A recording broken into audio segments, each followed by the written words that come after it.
10 сынып география пәні 10 сабақ. Сабақтың тақырыбы географиялық деректер базасы. Сабақтың мақсаты географиялық объектілерді категориялар бойынша топтастыра алады және кестеде бейнелеп көрсете біледі. Бағалау критерийлері. Дерек көздері терминін біледі. Қалаған тақырыптары бойынша дерек көздерін жасайды. Ой қозғау. Географиялық деректер базасы дегеніміз не? Географиялық ақпараттық жүйелер туралы не білесің? Электронды және анимациялық кескіндер деген не? Картаның негізгі элементтеріне нелер жатады? Осы сұрақтарға жауап бересіңдер. Географиялық деректер базасы. Географияның пәндік облысы шегіндегі деректердің байланысқан құрылымдық жиынтығы. Метадеректер. Бұл деректер туралы мәліметтер. Өзара байланысты үлкен көлемді ақпаратты сақтауға, өзгертуге және өңдеуге арналған бір немесе бірнеше дерек файлдары деректер базасы деп аталады.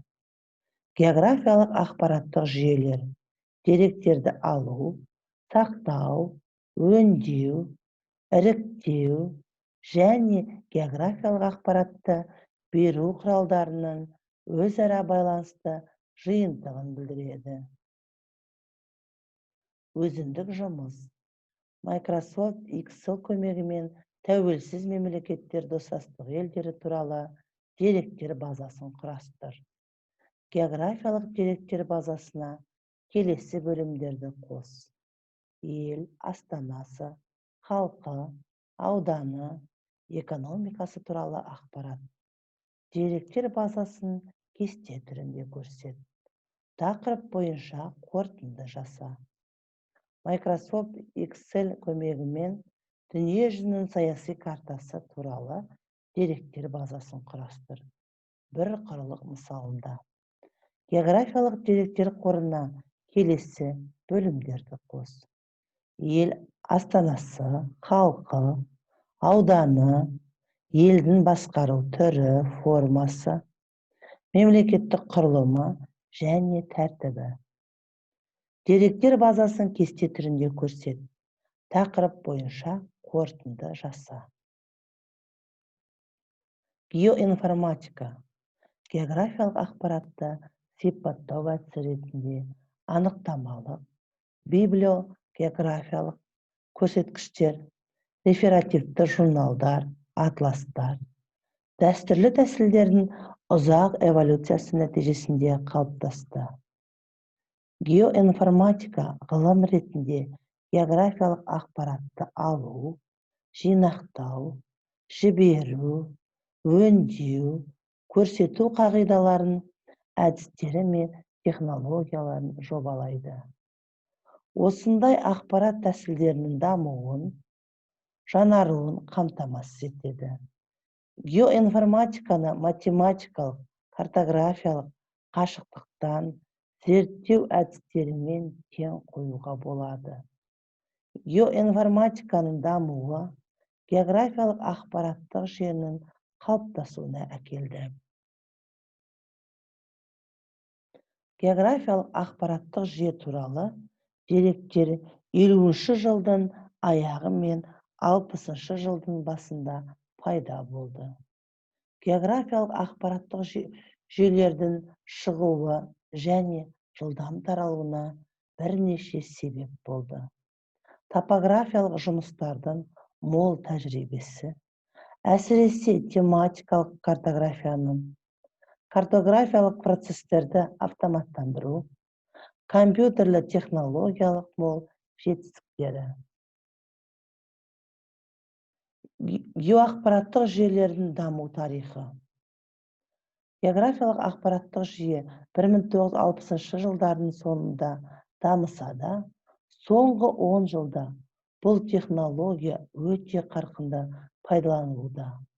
Мұндай қарқынды дамудың басты себебі әрине есептеу техникасының дамуы болып отыр. Географиялық ақпараттық жүйе пайдаланатын кең көлемді мәтіндік және графикалық ақпараттар, модельдік есептер, сапалы графика, машина ресурстарын едәуір талап етеді. Осы уақытқа дейін географиялық ақпараттық жүйе үшін жарамды сипаттамалары бар ЭВМ өте қымбат, әрі оны тек ірі қалалардағы үлкен мекемелер ғана пайдалана алды. Географияда пайда болған теориялық жұмыстар және геоинформатика мен географиялық ақпараттық жүйелердің шартты дамуына, жетістігіне ықпал еткен Канаданың географиялық ақпараттық жүйелердің атасы болып Роджер Тамплинсон болып табылады. Географиялық ақпараттық жүйе саласындағы ең үлкен сұранысқа ие болған бағдарлама Microsoft Excel. Оны 1979 жылы экономика маманы болуды мақсат еткен Гарвард студенттері Даниэль Бриклин мен Боб Фрэнкстон ойлап тапқан.